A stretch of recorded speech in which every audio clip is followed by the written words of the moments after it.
certifications driven by many of our green building councils across the globe have really become the way of defining sustainability in many markets.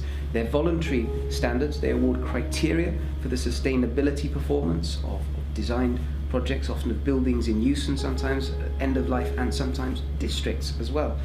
And they've really been important in pulling the market and recognizing leadership in a world where many markets still haven't standardized green building practice in policy and regulation. So they're key design tools for the likes of developers, the design community, solution providers, but they're also increasingly key for investors who are looking for quality marks to say, here are good quality assets that will retain their value over time.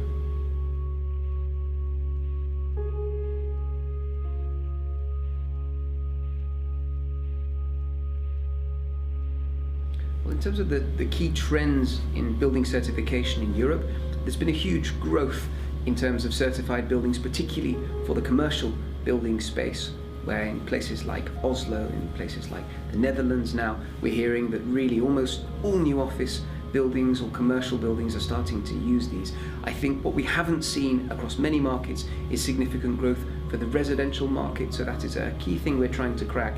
And I think certainly of interest to Stora Enso is the fact that life cycle thinking, LCA, life cycle assessment, is something that European tools are really trying to tackle now, to try to get transparency on sustainability performance through the full life cycle of buildings.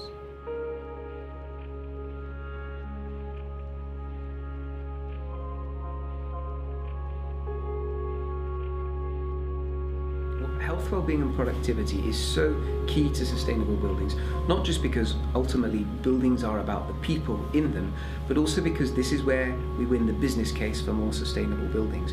Green performance is key, but in our office businesses, where 90% of our costs are based around our staff, if we improve our building performance by better daylighting, indoor air quality, having nature around us so people perform better in their workplace, that's really where we make big financial gains. In our schools, where pupils have to learn, again, performance so key, and in our homes for our well-being, actually this is where a lot of the value of these assets lies to families.